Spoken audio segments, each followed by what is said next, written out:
Once, the name Nick Diaz sent a ripple of dread through an entire sport. He was the Stockton street soldier whose mere stare across the cage could make seasoned fighters hesitate.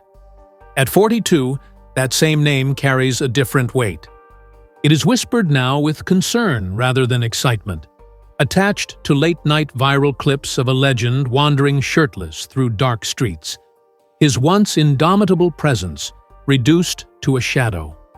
How does a man who once embodied defiance, toughness, and rebellion end up like this?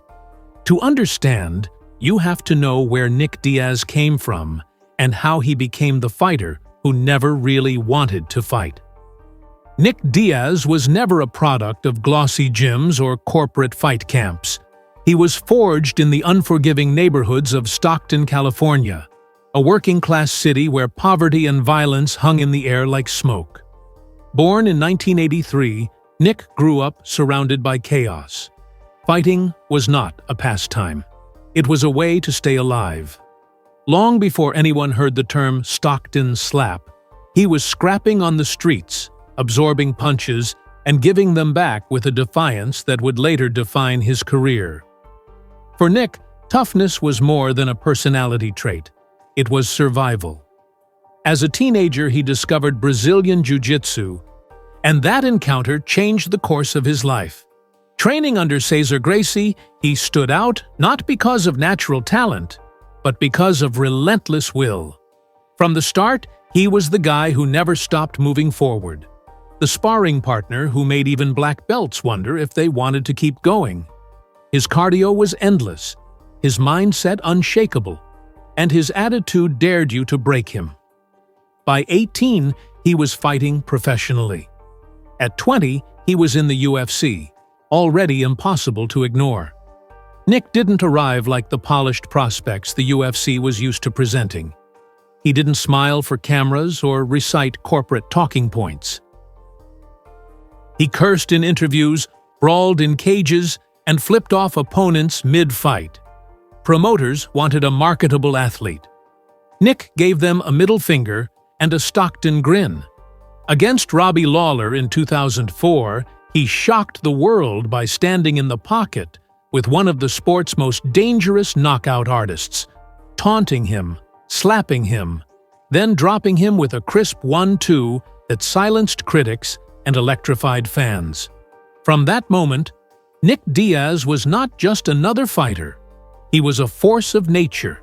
His style was chaos wrapped in strategy, relentless volume striking, ironclad durability, and a jiu-jitsu game so slick it caught opponents off guard. Every jab chipped at an opponent's will, every insult sliced through their confidence. He broke fighters mentally long before he finished them physically. But even as the legend grew, cracks formed.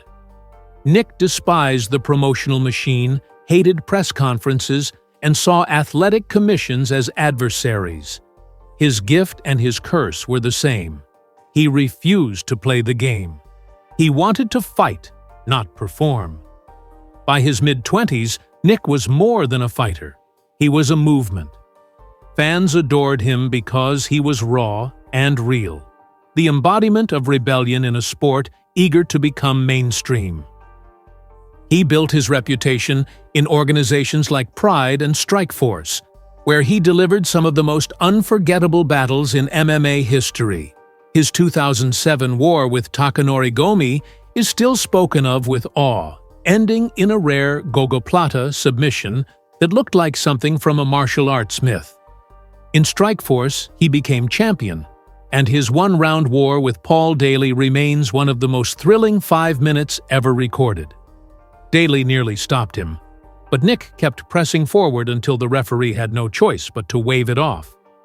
It was pure Diaz, chaos, violence, brilliance, but the commissions never stopped hounding him. He failed marijuana tests repeatedly. In a sport plagued by steroid scandals, his crime seemed almost trivial, yet regulators came down hard. Suspensions and fines became as much a part of his resume as victories. He clashed with promoters, skipped media days, and accused the UFC of favoritism and exploitation. While many fighters stayed quiet, Nick said what others only whispered. That honesty made him a hero to fans, but cost him opportunities that might have made him a richer man. Still, the UFC could not ignore him forever. In 2011, he returned to the octagon and immediately reminded the world why he was special. Against BJ Penn, he delivered a masterclass in pressure fighting, battering the former champion with relentless combinations and relentless taunts. It was vintage Diaz: aggression, precision, and an aura of invincibility. The performance earned him a shot at Georges St-Pierre, the welterweight king. The build-up was electric. Nick confronted GSP at press conferences, hurled insults, and fueled anticipation for a showdown that felt bigger than a title fight. When the cage door closed, however, the gap between Nick and the absolute elite was exposed. St-Pierre neutralized him with wrestling and control, earning a clear decision. Nick was tough, but he was outmaneuvered. The loss did nothing to dull his star power. Fans still flocked to see him, and the UFC booked him against Anderson Silva in a cross-division clash. Nick made it unforgettable even in defeat, lying down on the mat mid-fight, taunting the former middleweight champion, slapping him and clowning in ways only Diaz could. The decision went to Silva, but the spectacle belonged to Nick. Yet while the world still cheered, his personal battles were intensifying. After the Silva fight came another positive marijuana test, his third offense. This time, the Nevada State Athletic Commission delivered a punishment that shocked even hardened observers: a 5-year suspension. For Nick, fighting was more than a career. It was identity, therapy, and survival all rolled into one. Taking it away was like taking away oxygen. Depression followed. He drifted through years of half-hearted training and late-night parties, his name appearing more often in TMZ blurbs than fight posters. The suspension stole his prime and left him unmoored. He wasn't retired, but he wasn't active. He wasn't officially banned, but he wasn't fighting. Time slipped by, sharpening the ache of absence. Fans still wore his shirts and chanted his name, but the man behind the myth seemed lost. Sporadic interviews revealed someone restless and conflicted. A man who admitted he never really loved fighting, yet couldn't live without it. Every public sighting, whether surfing in Stockton or wandering the Las Vegas Strip, carried the melancholy of a legend without a mission. Years passed like rounds in a fight Nick never asked for. The Nevada suspension that many called outrageous eventually ended, but the damage lingered. Fighting had been the rhythm of his life since boyhood, and without it, he drifted in ways that worried even those closest to him. Training camps became sporadic. Surfing replaced sparring. Nights stretched late and often ended in hazy parties or quiet, lonely walks. Fans who once saw him as a defiant hero now saw flashes of a man at war with himself. Whispers of a comeback surfaced periodically. Teammates said he was training again. Social media posts hinted at gym sessions. Promoters teased potential opponents. Each rumor sent his loyal following into a frenzy. But nothing ever solidified. There was always another obstacle. A minor legal issue, an injury, a sudden silence. Every delay deepened the sense that the old Nick Diaz might never return. And with every year away, the likelihood of a triumphant comeback faded. The longer he stayed away, the more the mythology grew. Supporters remembered the warrior who dismantled Robbie Lawler as a young man, the Stockton kid who clowned Anderson Silva, the relentless brawler who chased Georges St-Pierre across the octagon. They replayed those fights like sacred tapes, hoping the man behind them could step into the cage again. But privately, many knew the truth. Combat sports are cruel. Time is undefeated, and even legends cannot escape it. When the UFC finally announced Diaz versus Lawler 2 in 2021, 17 years after their first clash, nostalgia surged through the MMA world. The matchup felt destined, a full-circle moment between two warriors who had aged in parallel. For Nick, it was a chance to reclaim a piece of himself, or at least to remind the sport of what he once was.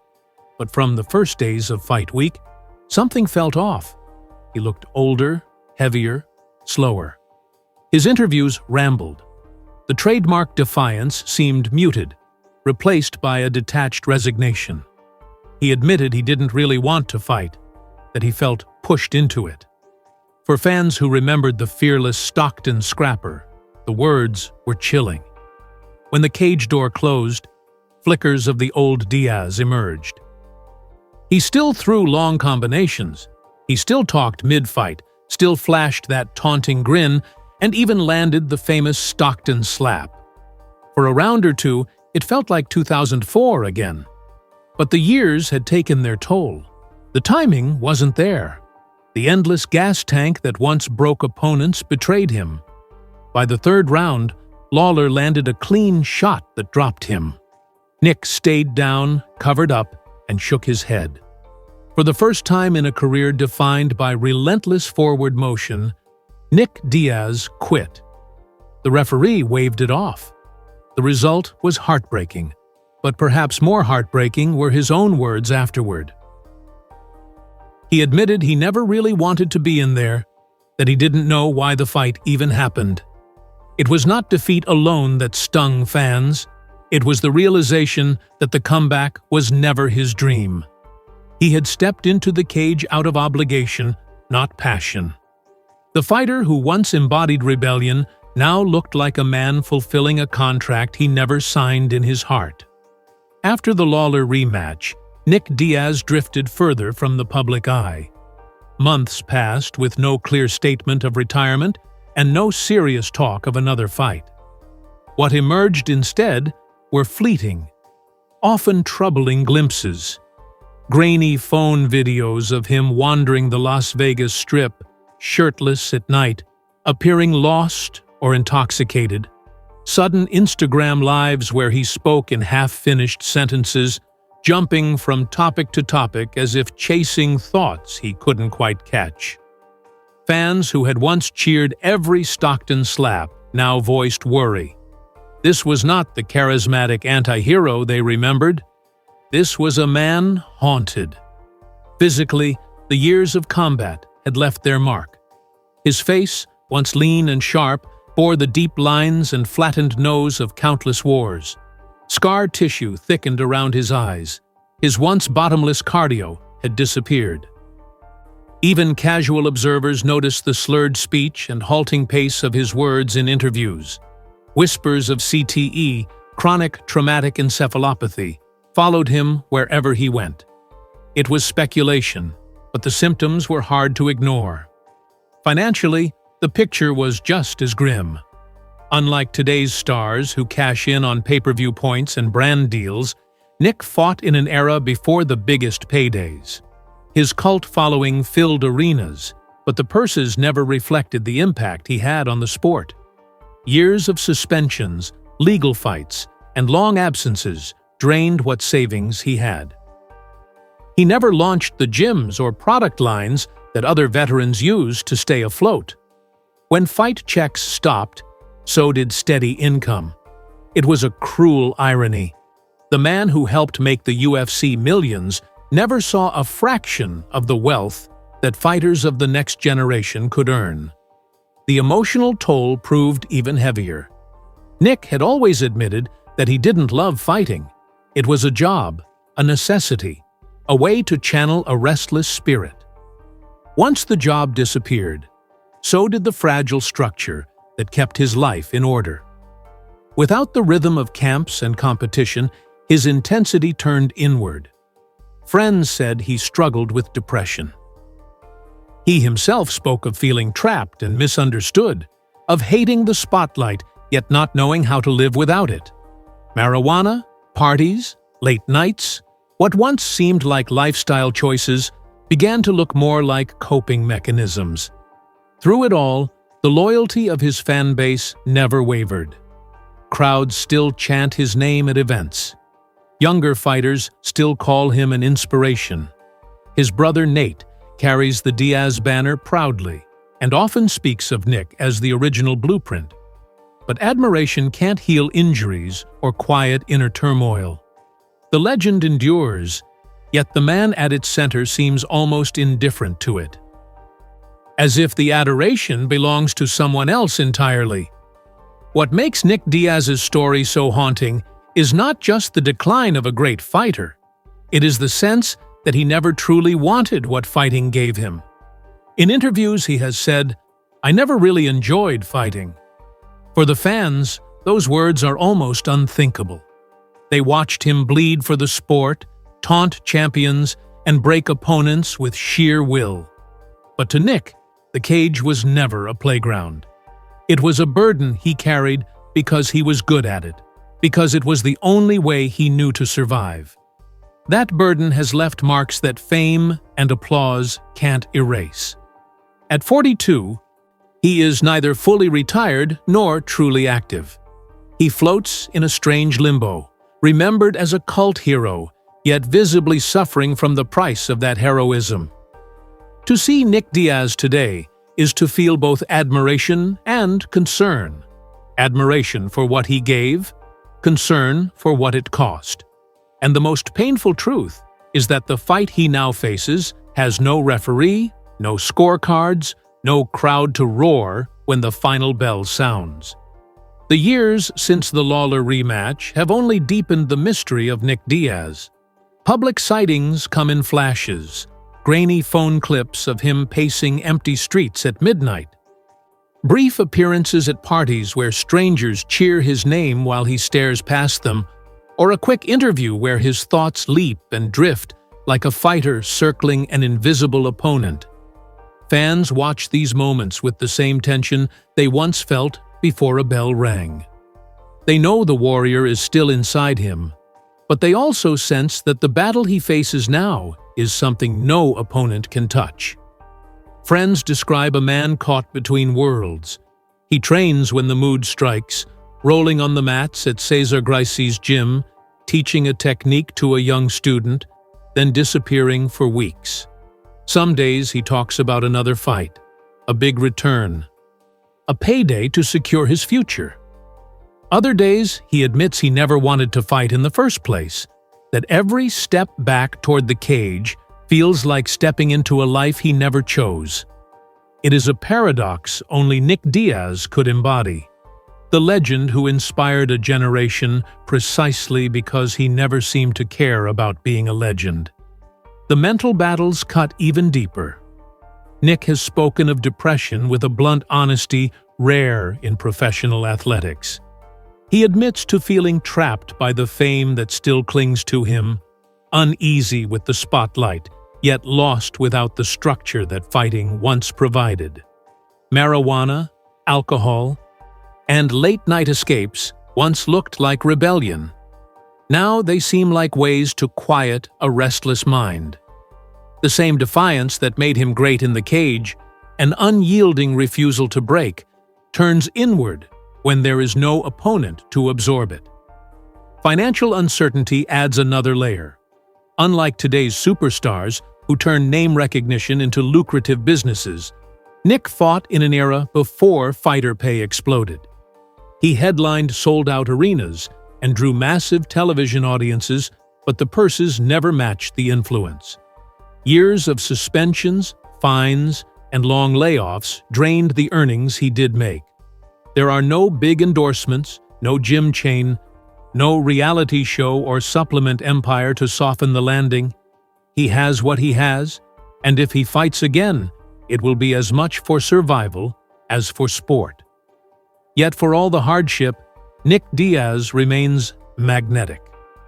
Fans still chant his name at UFC events even when he is not on the card. Young fighters study his relentless pressure, his taunting rhythm, the Stockton slap that became a signature. They know he changed the sport, even if they only know the highlights. To them, he represents authenticity, a fighter who never played the promotional game and never apologized for who he was. In an era of scripted call-outs and manufactured drama, that authenticity matters more than any belt. His younger brother Nate continues to fight, carrying the family flag into new arenas and pay-per-view main events. The bond between them remains unshaken, a constant through decades of triumph and turmoil. Nate often calls Nick the real pioneer, the reason the Diaz name means anything at all. For all his own success, Nate insists that his older brother paved the road. That respect echoes through the entire sport, from veterans who once shared the cage with Nick to new prospects who grew up imitating his style in backyard sparring sessions. Nick's legacy, then, is complex but undeniable. He never held a UFC championship. He lost as often as he won, yet he changed the texture of mixed martial arts. He proved that charisma need not be polished, that a fighter could be both brutally effective and unfiltered to the point of chaos. He forced conversations about fighter pay, about the power of commissions, about the humanity behind the spectacle. He showed that a fighter's worth isn't measured only in gold belts, but in the impact left on those who watch and those who follow. And perhaps that is why the story of Nick Diaz still matters, even as it edges toward tragedy. Because legends are not always crowned with victories. Sometimes they are forged in struggle, in the refusal to bend, in the scars that tell a story of survival. Nick Diaz is that kind of legend. His career was never about perfection. It was about defiance, against opponents, promoters, expectations, and sometimes against himself. He stepped into cages with champions and bullies alike, smiled through blood, and kept moving forward long after logic said to stop. The story isn't over. There could be another fight, another unexpected appearance, another night where the old spark flashes. Or there may be only silence, a gradual fading into the background while his influence lives on in the fighters he inspired. Either way, his place in the sport is secure. Legends are not defined by perfect endings. They are defined by the truth of their journey. And Nick Diaz's journey, brutal, beautiful, and tragically human, will echo in MMA long after the final bell of his life has sounded.